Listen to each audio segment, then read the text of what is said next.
Perkenalkan, nama saya Zakiel Faruk dengan NIM 12321000025.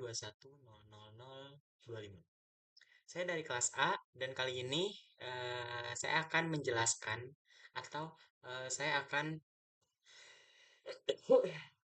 menjawab kelima pertanyaan dari mata kuliah AI for Education, yaitu eh, soal yang pertama yaitu jelaskan arti artificial intelligence, berikan tiga contoh aplikasi AI saat ini dan jelaskan cara kerjanya. Nah, untuk pertanyaan yang pertama itu dan jawabannya itu adalah AI atau kecerdasan buatan adalah kemampuan sistem komputer yang melakukan tugas yang biasanya memerlukan kecerdasan manusia, seperti memahami bahasa, mengenali pola, dan mengambil keputusan. Nah, AI bekerja dengan mengumpulkan dan menganalisis data dari lingkungan untuk meniru kemampuan manusia dalam menyelesaikan tugas tertentu.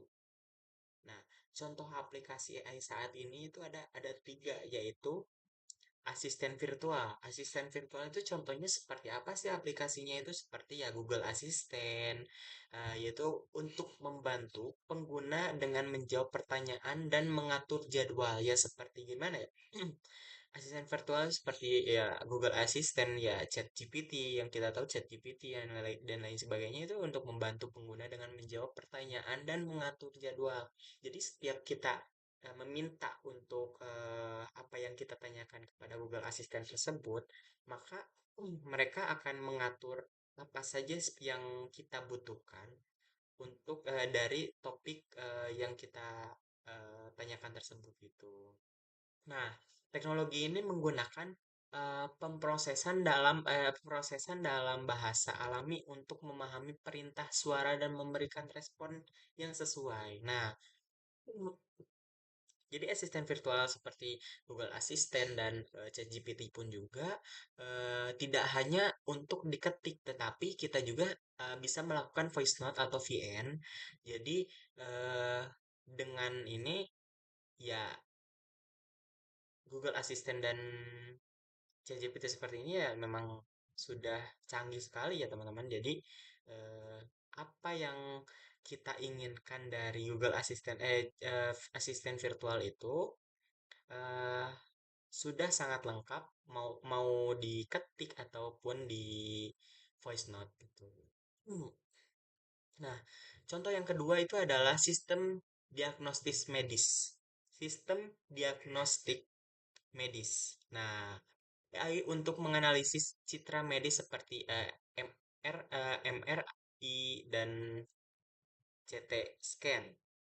Nah, ini tuh bagaimana sih sistem diagnosis medis ini, diagnostik medis ini itu adalah untuk apa ya? Untuk membantu dokter dalam eh, mendeteksi dengan lebih cepat dan akurat. Nah, seperti ya bagaimana yang kita tahu, seperti eh, rongsen yang kita tahu ya rongsen untuk melihat organ-organ tubuh dalam dari manusia. Jadi itu adalah sebuah teknologi yang sudah cukup berkembang untuk zaman ini ya, teman-teman. Jadi dan algoritma machine learning dilatih menggunakan data citra untuk mengenali pola yang menunjukkan adanya penyakit. Nah, bukan hanya untuk alat untuk rongsen, tetapi seperti eh, mungkin ada orang yang hamil. Kita yang dinamakannya itu ada mesin USG. Jadi kita bisa melihat orang-orang yang ada organ-organ yang ada bukan organ-organ tetapi janin yang ada di dalam perut dari seorang perempuan tersebut gitu. Dan eh, bagaimana sih cara mendeteksi bagaimana sih cara mendeteksi alat ini dan bagaimana sih alat ini bisa tahu bahwa ini tuh ada penyakit bagaimana bagaimana. Jadi kan kita alat ini memiliki sensor untuk menembus tubuh tubuh manusia dan bisa mendeteksi bagian dalam-dalam manusia tanpa kita harus membuka terlebih dahulu organ dari manusia tersebut. Jadi setelah beberapa perkembangan zaman seperti ini, jadi Jadi kita tidak harus melakukan operasi terlebih dahulu. Jadi kita melakukan suatu teknologi yang sangat canggih untuk menemukan dari mana sih titik penyakit tersebut, dan untuk di zaman sekarang ini sangat membantu teman-teman karena tidak melakukan resiko yang sangat berlebihan. Jadi kita melakukan antisipasi untuk mengecek terlebih dahulu setelah kita tahu apakah kita akan melakukan eh, pengoperasian atau tidak gitu. Nah, yang ketiga itu aplikasi streaming. Nah, platform seperti Netflix, YouTube, Spotify ini memanfaatkan AI untuk merekomendasikan konten berdasarkan referensi pengguna. Nah, eh, seperti Netflix, Netflix itu isinya seperti apa sih? Seperti film-film, film-film yang sudah ditayangkan dari beberapa studio-studio yang lain gitu. Dan YouTube itu seperti apa sih? Ada misalkan saya beri contoh, ada seorang gamers memberikan sebuah edukasi tentang game tersebut, atau memberikan sebuah contoh bagaimana sih caranya kita menggunakan game tersebut, atau bagaimana sih caranya kita memainkan kita bagaimana sih caranya bagaimana sih manfaat dari game tersebut kepada kita gitu. Dan yang terakhir itu Spotify. Spotify itu apa saja sih yang kita tahu kan? Spotify itu yang kita tahu hanya berisi tentang lagu-lagu dan yang lain sebagainya. Jadi Spotify ini memudahkan kita untuk tidak selalu mencari lagu satu persatu, seperti saya bandingkan dengan YouTube atau YouTube musik. Nah, Spotify ini sangat berbeda dengan YouTube musik. Jadi, jikalau YouTube musik ini kalau tidak premium ya, atau di luar premium, YouTube musik ini mereka harus stay menyala HP-nya jikalau musiknya ini ingin selalu berputar. Sedangkan Spotify kelebihannya itu adalah walaupun HP kita dimatikan atau dimatikan atau ditinggal dicas yang lain sebagainya, ini masih bisa mengeluarkan musik-musik yang kita inginkan. Jadi ini memudahkan kita, atau apa ya, eh, lebih nyaman buat kita gitu. Nah, algoritma ini menganalisis riwayat tontonan atau pendengaran, benar kayak teman-teman, untuk menyajikan rekomendasi yang relevan. Nah, seperti itu ya teman-teman. Nah, saya akan menjawab pertanyaan yang kedua, yaitu adalah menjelaskan perbedaan antara sistem AI dan eh, sistem komputer konvensional. Nah, di sini ada eh, jawabannya tuh, di sini ada perbedaan antara sistem AI dan sistem komputer konvensional. Yang pertama itu adalah dan di sini saya mencantumkan ada tiga perbedaan, yaitu adalah yang pertama, kemampuan pembelajaran. Nah, sistem AI dapat belajar sistem AI dapat belajar dari data dan meningkatkan kinerjanya seiring waktu. Sementara sistem komputer konvensional mengikuti instruksi yang telah diprogram tanpa kemampuan adaptasi. Nah, sistem AI ini dapat belajar dari data yang meningkatkan kinerja seiring waktu. Jadi, eh, kita jikalau ingin mencari sesuatu atau yang lain sebagainya, seperti eh, jawaban yang kedua tadi, jawaban dari pertanyaan yang pertama tadi. Jadi, AI ini tidak hanya untuk mengetik, tetapi AI ini dia bisa mendeteksi untuk melakukan voice note, walaupun sistem komputer konvensional ini ada kemungkinan yang saya tidak terlalu eh, mengerti sangat jauh, tetapi yang saya tahu mungkin ada beberapa yang memiliki sensor deteksi suara ini. Jadi dapat meningkatkan kinerjanya seiring waktu gitu. Jadi ini dapat memudahkan orang-orang untuk belajar seperti bagaimana sih caranya agar supaya anak-anak pendidik ini eh, bisa menjawab dari pertanyaan yang dilontarkan oleh guru mereka dengan cara yang mereka bertanya kepada AI apa sih apa yang ditanyakan oleh guru tersebut bagaimana. Nah, kalau sedangkan sistem komputer konvensional ini mengikuti instruksi yang telah diprogram tanpa kemampuan adaptasi. Nah, seperti program sistem komputer ini mereka ini tidak otomatis ya teman-teman. Tidak otomatis yang saya tangkap ini tidak otomatis karena di sini ada mengikuti instruksi. Nah, sistem komputer ini mengikuti instruksi apa yang kita inginkan dan seperti misalkan eh, dalam satu topik dalam satu topik pembelajaran, AI dapat bisa meneruskan bertahap ke bawah-bawahnya. Tetapi jikalau sistem komputer, mereka harus bertanya kembali. Tidak otomatis si jawaban dari topik pertama ini akan merembet ke bawah atau akan beranak ke bawah gitu. Sedangkan AI, misalkan kita sudah bertanya misalkan tentang bagaimana sih caranya kita mengatasi eh, adanya COVID-19 nih? Kayak kita bertanya seperti itu. Bagaimana sih caranya? AI sudah menjelaskan dan jika sistem komputer juga sudah menjelaskan dan kita juga bertanya ke AI, tapi bedanya jika kita bertanya kembali ke AI, apa saja sih masalahnya? Misalkan pertanyaan apa saja sih masalah? Begini-begini mereka bisa jawab gitu dengan apa yang apa yang dimaksud dengan topik yang pertama tadi. Sedangkan sistem komputer ini kita harus mengulang kembali jikalau seperti itu mungkin tidak akan bahasa gaulnya tidak akan nyambung gitu. Lalu yang kedua ini pengambilan keputusan. AI dapat membuat keputusan berdasarkan analisis data, sedangkan komputer eh, hanya menjalankan perintah sesuai dengan program yang ada. Nah, seperti yang saya bilang, ya apa yang tadi pertanyaan yang sudah saya jawab, seperti itu.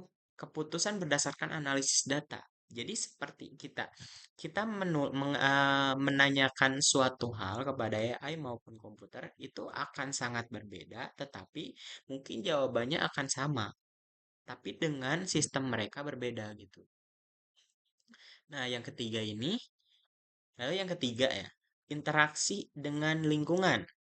Nah, sistem AI mampu berinteraksi dan beradaptasi dengan lingkungan secara dinamis, sementara sistem konvensional beroperasi dalam batasan yang telah ditentukan. Jadi, AI itu mereka bisa leluasa dalam lingkungan ya. Interaksi dengan lingkungan itu sangat leluasa, sangat bebas lah.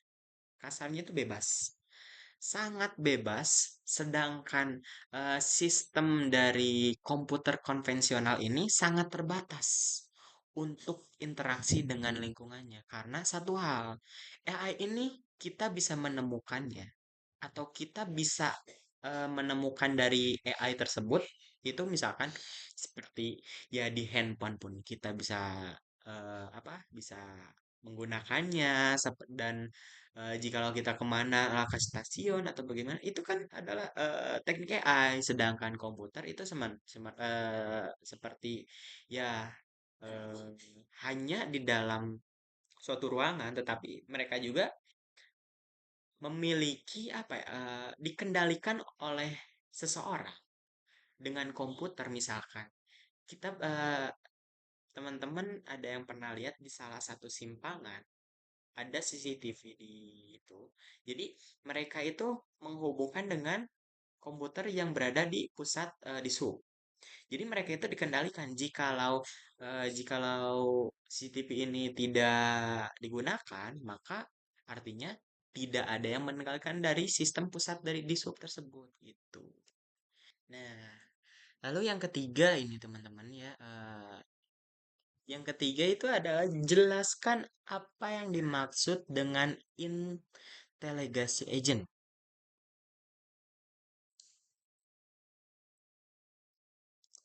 dan sebutkan tiga contohnya dalam kehidupan sehari-hari. Nah, di sini saya sudah menyiapkan tiga jawaban tiga contoh. Sebelum kita memasuki tiga contoh itu, apa sih intelligent agent ini? Jadi intelligent agent ini adalah suatu sistem yang dapat mengambil tindakan untuk mencapai tujuan tertentu secara otonom. Nah, di sini ada tiga contoh dalam kehidupan sehari-hari, yaitu adalah asisten virtual.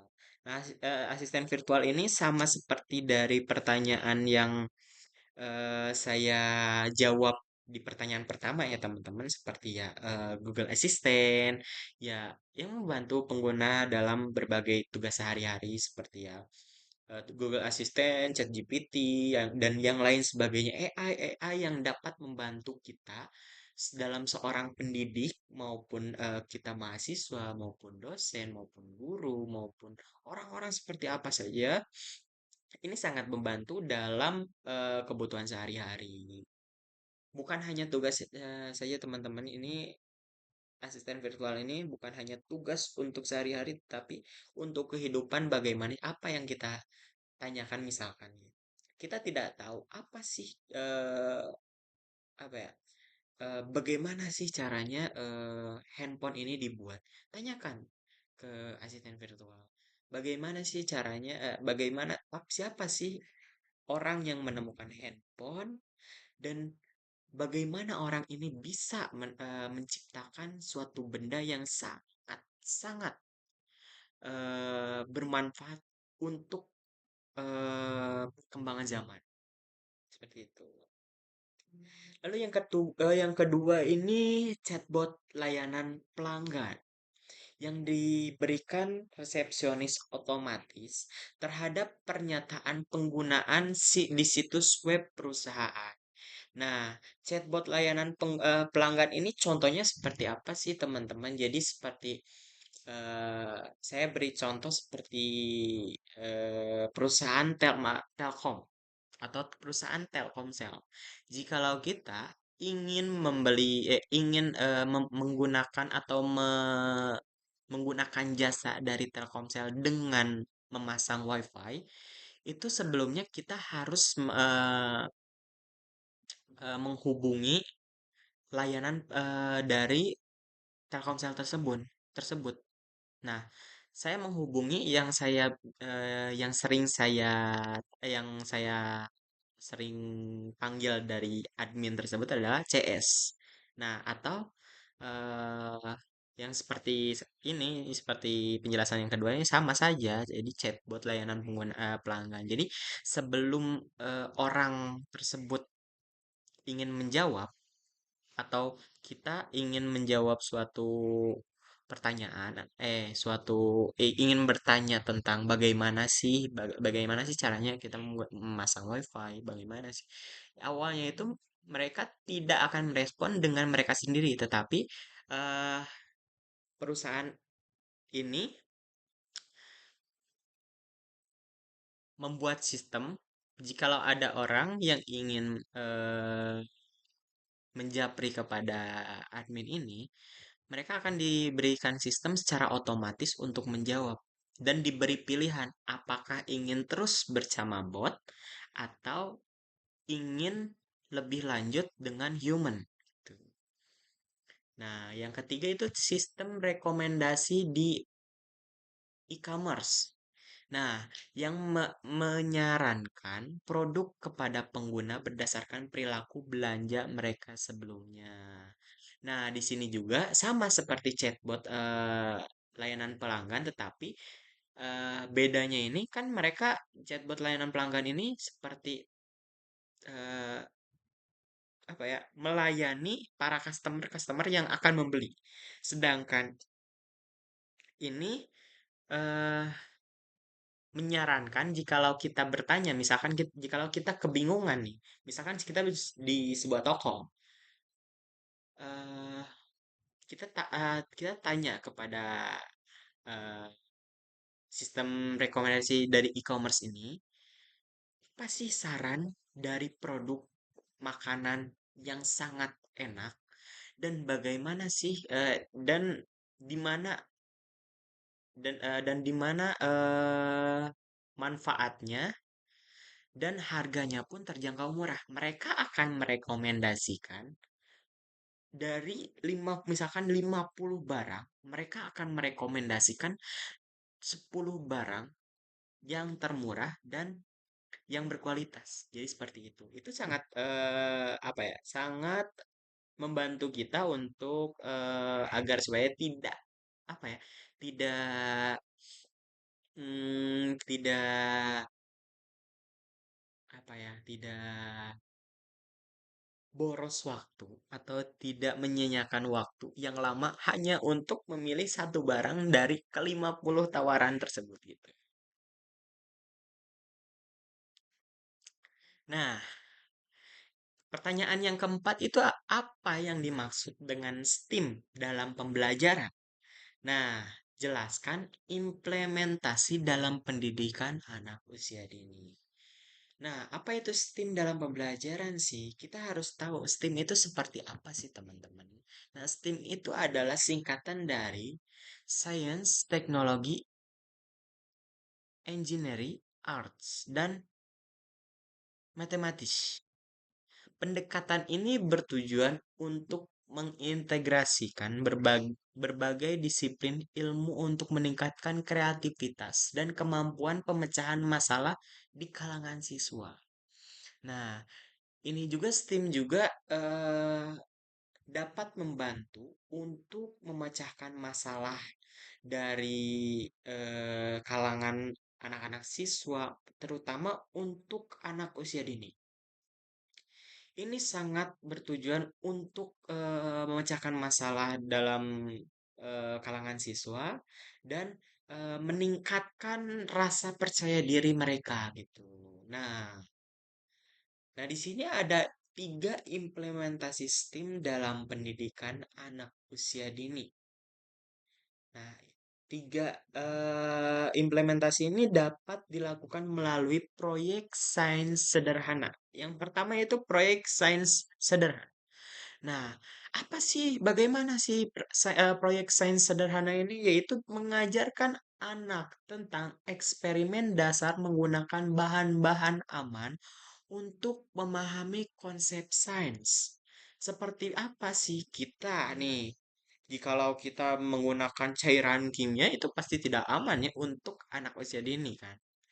Pastinya tidak aman. Bagaimana sih caranya agar si anak-anak ini bisa berimajinasi seolah-olah dia itu seorang profesor atau peneliti dalam lab.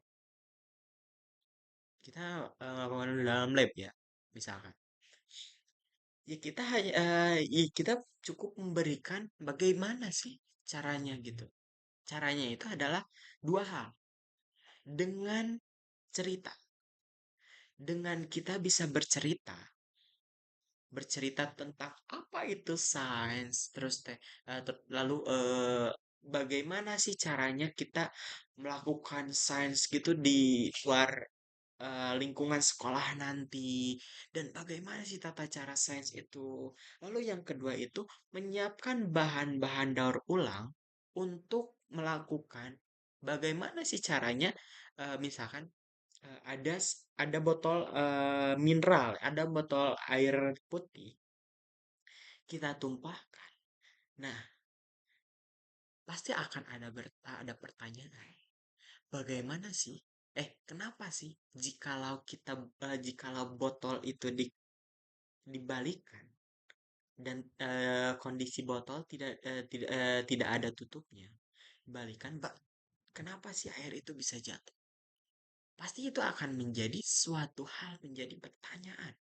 Di situ mereka memiliki pikiran sains mereka sendiri. Ya mungkin karena ya mereka kan jatuh, mereka kan air berat mungkin atau bagaimana. Jikalau umuran-umuran seperti kita, itu adalah gravitasi. Jikalau tidak ada gravitasi itu tidak akan jatuh gitu. Nah, lalu contoh yang kedua ini kegiatan seni terintegrasi. Nah, kegiatan seni terintegrasi menggunakan seni untuk menjelaskan konsep matematika atau sains melalui seni visual dan musik. Nah, seni visual dan musik contohnya itu seperti apa sih? Nah, eh, ini adalah konsep matematika atau sains ya. Bisa saya berikan dulu contoh seperti seni visual ya. Seni visual itu bagaimana sih caranya kita apa ya, menjelaskan atau memberikan pembelajaran untuk anak anak usia dini dalam kegiatan seni interi eh in seni terintegrasi melalui seni visual. Bagaimana sih? Seperti ya kita berikan mereka apa ya suatu film. Jadi berikan mereka layar yang lebar dan bahasa kasarnya nobar, nonton bareng dalam dunia bukan kita memberikan video di layar lebar itu bukan seperti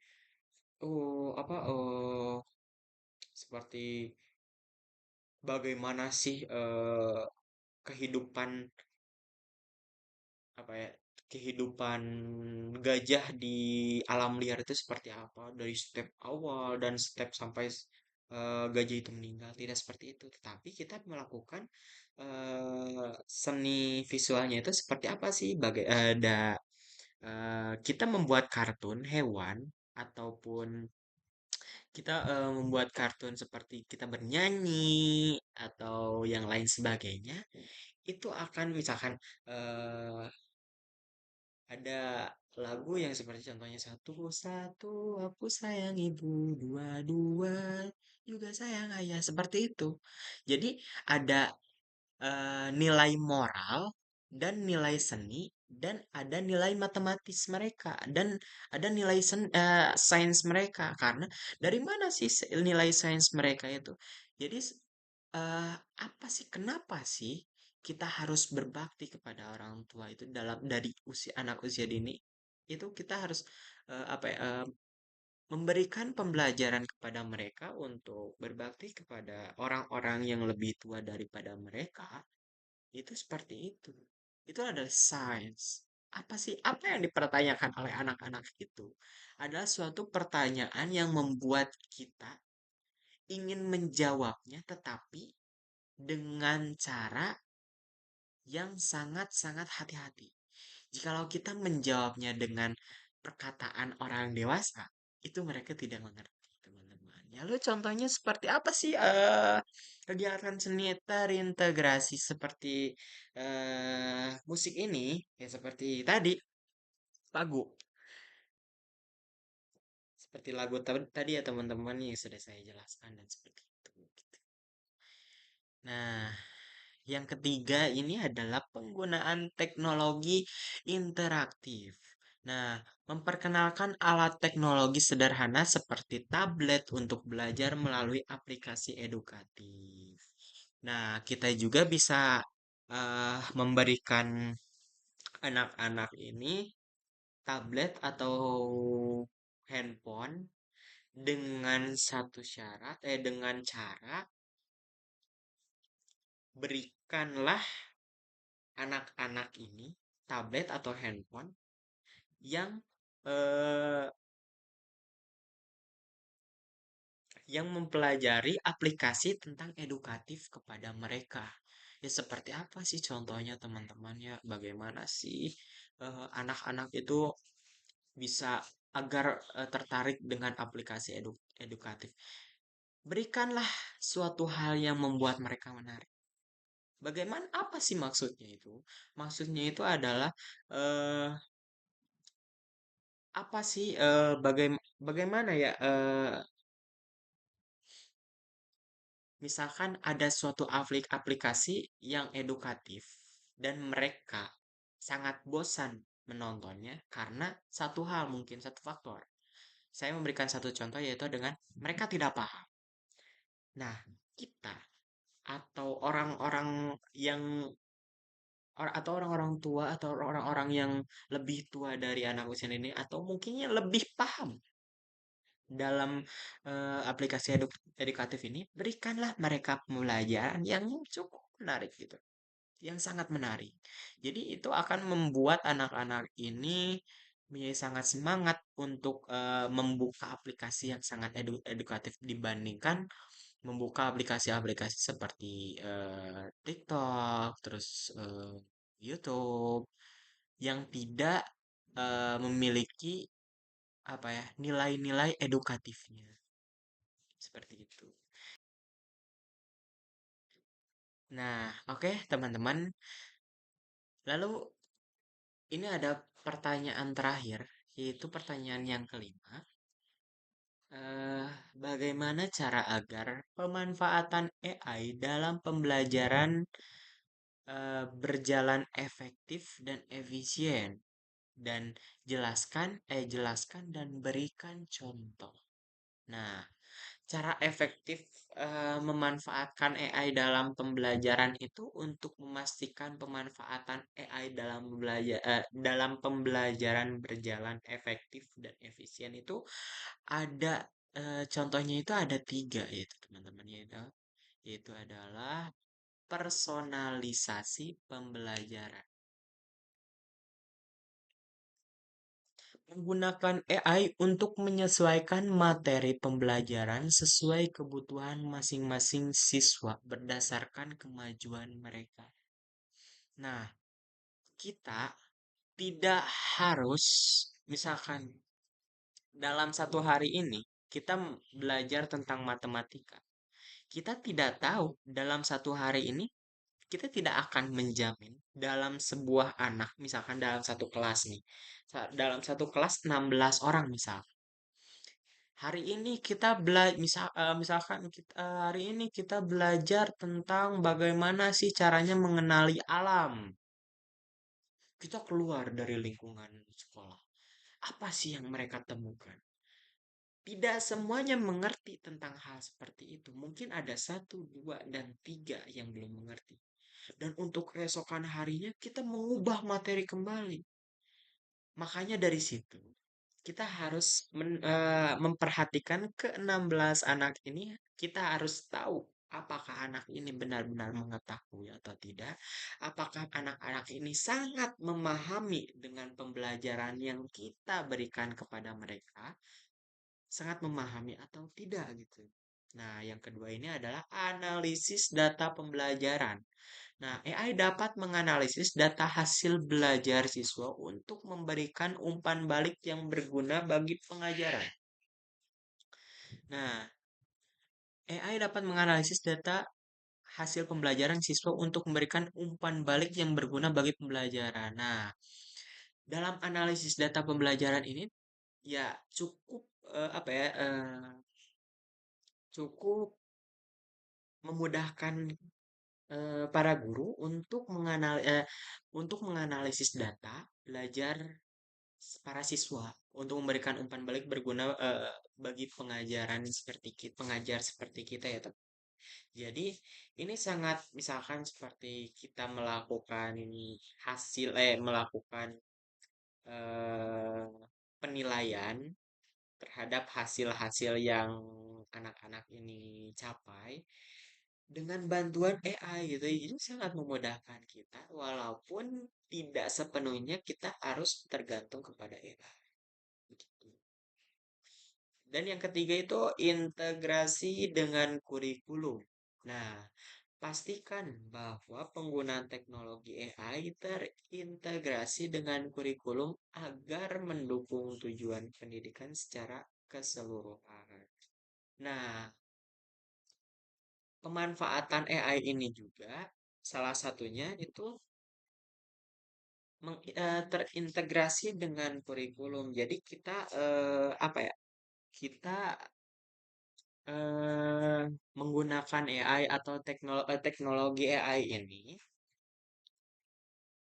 sangat terintegrasi dengan kurikulum. Bagaimana sih caranya di kurikulum Merdeka saat ini sistemnya itu seperti apa? Tanyakan kepada seperti apa sih sistemnya? Seperti apa? Tapi dengan satu syarat, yaitu dengan kita tidak boleh terlalu mengandalkan AI untuk pembelajaran kita. Terlebih lagi ini adalah tentang kurikulum. Jadi kita menanyakan sedikit materi dan kita pelajari apa sih bagaimana sih caranya kita mengikuti dalam kurikulum Merdeka saat ini. Contoh konkret ini adalah pengguna platform pembelajaran berbasis AI seperti Khan Academy yang menyesuaikan materi pembelajaran berdasarkan kemajuan siswa. Nah, dengan demikian setiap siswa mendapatkan pengalaman belajar yang lebih relevan dan efektif. Nah, jikalau kita apa ya, mencontohkan ketiga ini, seperti yang sudah saya jelaskan tadi, setiap siswa mendapatkan pengalaman belajar yang lebih relevan dan efektif. Jadi, ini sangat memudahkan. Jadi, ini tidak hanya menguntungkan kepada para guru atau para pendidik saja, tetapi para siswa dan siswi pun ini sangat menguntungkan karena jikalau kita tidak mengikuti dengan kondisi di era modern sekarang, kita tidak maju untuk eh, apa ya, untuk mengubah dunia di ke depan hari nanti. Jadi begitu saja jawaban dari pertanyaan yang kelima. Jadi alhamdulillah kelima pertanyaan sudah saya jawab. Terima kasih. Wassalamualaikum warahmatullahi wabarakatuh.